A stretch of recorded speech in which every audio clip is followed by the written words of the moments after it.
And I'm wondering, how do you pick which one you would go to? Which church?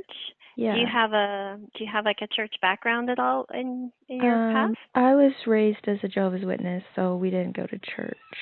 Okay, gotcha. Yeah, so Okay. yeah. Like, how did So you pick a church, I guess? how did I pick a church? Yeah, like, or well, how would somebody pick a church? Yeah. So I grew up going to church, so Okay. it's it's a little bit different. Okay. So what you kind of need to do is you need to you've started well by phoning and asking questions. Okay. That's like the best thing. That's the best thing. And have you ever been in any churches or gone to any services? Well, I've definitely been into a church before, but I'm like, Right. how do you pick which one is the right one? You know what I mean? Right. Yeah. Because some of them have different beliefs. Yeah, a lot of them are slight. They're all like, a lot of them are slight variations on so it's not that one's wrong and one's right. One's just maybe it's more of a personality than another personality. Do you know what I mean? Like, you can have some people really more of the how do I say it? I want to say liturgy, but you might not know that word. Sort of the written prayers and more of that structure, the traditional structure, like that really speaks to them, and they really like that, and so they tend to go towards that sort of church. And then there's some where it's way more lively and just more clapping and just way more lively, and that's so those are like different spectrums. But what's important is the truth that they're teaching in between, right? Like, everybody can approach it differently. And so so they're more the denominations are more based off of the style. Yeah, a lot of times there's slight variations. So some might emphasize an aspect of Christianity more than another group would emphasize. Okay, and that's okay. And that's okay too. Yeah, as long as so your real question is right down to who's teaching the truth and where do I go, right? Okay. Are some wrong or some right? But most of the denominations, they're all right. They just have a different style. Is that what you're saying? A lot of the time, yeah. So and I'm not going to be. This might sound harsh or something, but so in like our kind of, we're Baptist, right? Yeah. And so in our kind of belief, maybe some of the more United and some Anglican have kind of gone off into things that we don't think are so true. Okay. Right? But then they also feel like things that we're doing aren't true either, right? Okay. So, but that's still okay, or is one wrong? It depends. Yeah, well, it depends, right? So some churches, I'm not explaining this well. Some have maybe they have more of a social aspect than a spiritual aspect, is maybe what I'm trying to say. Okay. So do you live here? Yeah, well, I don't want to give out my address, but no. Okay. I was just gonna say what might be an idea is to visit, right? To visit our church, try them out. Yeah, come. So read on the websites. You can always see, like, it says what we believe, right? And I would say just for your comparisons. So if you were to go through our website and what we believe, we are very center traditional. We would be your very center middle church. Middle? Right? Yeah. So sort of like it. Well, remember I said you kind of have your traditional or clapping. Versus, yeah. Well, I call it clapping, but it's more of a charismatic, Pentecostal sort of. We have clapping too, but more charismatic versus the traditional. So we're very middle, and what we believe is very traditional and very standard and very, like, there's nothing in our beliefs that are kind of like would be considered kind of, ooh, that's different, right? Right. What would be different? What do you mean by that? More the charismatic side, maybe more of the Pentecostal Like side, the or woo, things like like that. what is the woo like? Like I'm not explaining it well. No, that's okay.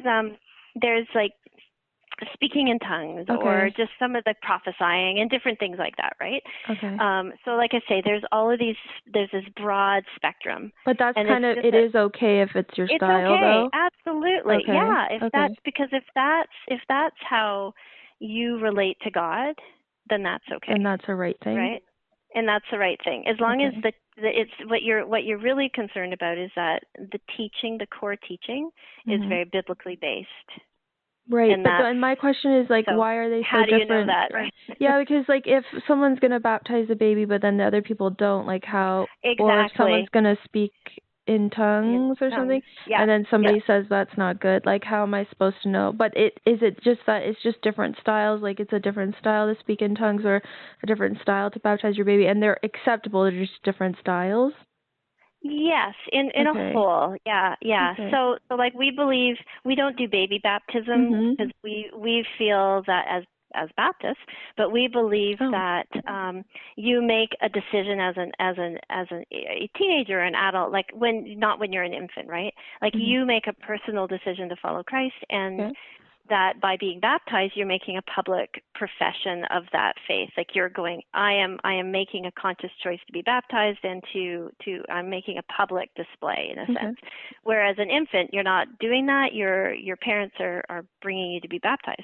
Right. So what we do is we do baby dedication, where we'll bring our child and pray over them and dedicate them and to God, and to say that yes, we want to raise them in the church or in the Christian faith, and we want to, and so it's more that we're dedicating our child and making a public profession that we are going to do what we can in a raising of our child. But that child needs to choose to be baptized later, right? Now, there's many people who attend here who were baptized as infants, but now as adults they're making the choice to make their own. Do they get baptized again? They just get baptized again, because now it's their choice. Yeah. Okay. So it's then are the ones that then are having baby baptisms, would that be like a false church? No. Oh? No. Okay. No. Okay, it's just the baptism the way they've part, interpreted something. Okay. So the baptism part is not like a big deal or anything. It's not. So salvation is believing in God, like accepting Christ and believing, that He died for your sins, and that He's, when you accept Him, you're forgiven of your sins, and that is like the core. That's your core belief. That's like the right main there. thing. As long as that is the core, and anything else is added on. Okay. And nothing. It's not. It's not salvation plus baptism for your. It's not belief plus baptism. Now, baptism is encouraged, right? But it's not. You're not saved if you're not baptized. You're not saved if you don't do this. You're not saved. Like your core thing. That's why I say you need to make sure wherever you go, it's biblically based. That your whole salvation is only between you and God, and you believing in Him and asking Him to take over your life in a sense, right? Okay. It's not that plus. So like the baptism is just kind of like an extra belief. It's an extra. It's a public expression, and some churches some people don't, like you say, do it different. They don't do that. They do it different. Yep. Babies, but that would still be fine. That's still fine. Well, why did they like split up over that, or like other reasons? Is there like a reason, or it's just I probably wouldn't have a good reason for you. Okay. Because if they've got the core, that it's pretty much the same thing, right? Yeah. Okay. So my dad would, and like I say, this may not be a great explanation, but he's explained to me when I was younger and asking, he would explain it. He'd say, so I handed you this present and I asked you to bring it in and put it on the table. Okay. And you did that, and that's like you brought it in and you put it on the table, and that's what I asked you to do. And then the next person comes in with the present, and they take 2 steps to the right, and then they walk over to the table and put the present down. The present's still down, right? Then the next person comes in, and instead of walking straight to the table, they take another detour, and they do a turnaround, and then they go and put the present on the table. The present's still on the table. Okay. And so it's like the result is the same, but people have interpreted things, or like they felt that they needed to do something, or like it just like I say with the liturgy, like some people love the written prayers and the more that symbolism, right? It just really speaks to them, and they really feel like they can, like they're close to God when they're involved in doing that sort of thing. And other people are like, no, this is wrong. It should be all very, it should just be you and God, and there shouldn't be anything structured like that. Okay. But again, that's that personality thing, right? Okay. So I kind of have to go based off of as long as they teach that Jesus forgives your sins, you're saying, and you believe in God and you're forgiven. If they teach that one core, I can pretty much go to any of the different flavors, based off of how your personality is. Yes, right? I'm going to say that with a caveat, that is the key thing. Okay. That is your key thing and so here in our area, there's some, we're very, you could get these are all the same kind of church as you? Very, very similar, but they're not Baptist, but they're different denominations, but they kind of teach around the same sort of stuff. Around the same. But you could also go to the other types, right? Oh yeah, I could. yeah. Okay. I'm like there's the Anglican. Okay, yeah. There's then there's the community church in Stittsville. Okay. Yeah. So what you might find is ones like the United, I would say, aren't going to teach quite what. Do they teach they don't teach the core, like Jesus forgives your sins and you believe in him? It's a little bit more of a social gospel. Okay. In that, kind of, it's not so much, it's how, maybe more of a social engagement where we're, it's more based 100% on you need to serve God. It's not how you're participating in the community. We're also very traditional in our beliefs, as people say, "What?" But in our what's in our always been done, or what do you mean by traditional? We'll get into a wiki basket here, but same-sex marriage. Oh, okay. Don't, right? We won't. That's not part of our belief system. Yeah, okay. Where a United Church would be more open to that. Oh, I see. Right? Things like that. So there's more to just the one thing. There's more core. Yeah, there is. But like I say, that's your core. And then, like I say, if you were to go to our website and go to the What About Us area, I'm not sure if you've been there, but no. Yeah. Who are we? About us. And there's the mission statement and these, sort of what we believe, and then that kind of gives you a really good base of a really of a good center, strong church of what you see there, and so then when you're looking at others, you can compare off of that. Okay. I just have one more question. Yeah. Sorry, I'm probably not being very helpful. No, that's okay. Okay, so I was wondering also, when I was a Jehovah's Witness, we didn't really do communion in the way a church would, but we did do it once a year, only it was very different. But the one thing that they always did was they had bread and wine, and what I noticed is, a lot of churches, they use juice, and I'm just wondering, I didn't read Why that is that? I didn't read that in the Bible. It says wine, so I'm wondering, why is there juice? Yeah. So it's some churches, I believe, here you might have wine, and so we oftentimes here communion is done once a month. Okay. Only, and that's not in the Bible either. It doesn't say, please on the first Sunday do, it just says in remembrance of me, right? So when you do this in remembrance of me. And so churches have gotten into a kind of an understood habit of doing that once a month, just so that we do have a routine of doing communion and remembering. Some churches do it every week, depending on the church. Some churches do use wine. But it depends. So sometimes more of an Anglican-style church will use a little glass of wine. We don't. We use juice, but it's more of a respect for people that don't drink alcohol.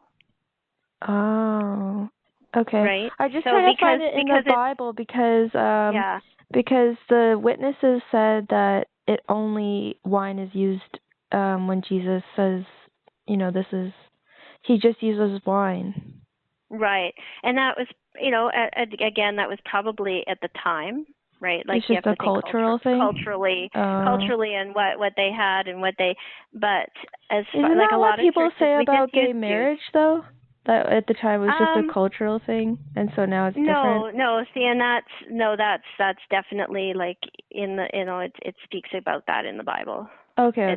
And so okay, I would agree that it's probably not good. So, but so for the marriage stuff, that's just remaining, like whatever is written in the Bible, it has to remain. But then with the juice, that was more of a cultural thing. So from wine, we could just use juice. Yeah. Okay. Yeah. So it's like they're not buying alcohol, they're not serving alcohol, then anybody can have it, and this is respect for people that don't have alcohol.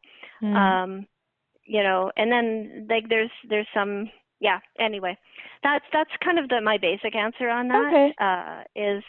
Is I mean, for like, okay, so you're gonna laugh at this, but me personally, like we used to live in England for a while, and they're the Anglican church that we attended occasionally. We went to a Baptist church, and then we would sometimes go to an Anglican, and they had wine. And my daughter was like 9, and we didn't go up and do communion because we don't drink, and I didn't want my 9-year-old having alcohol, right?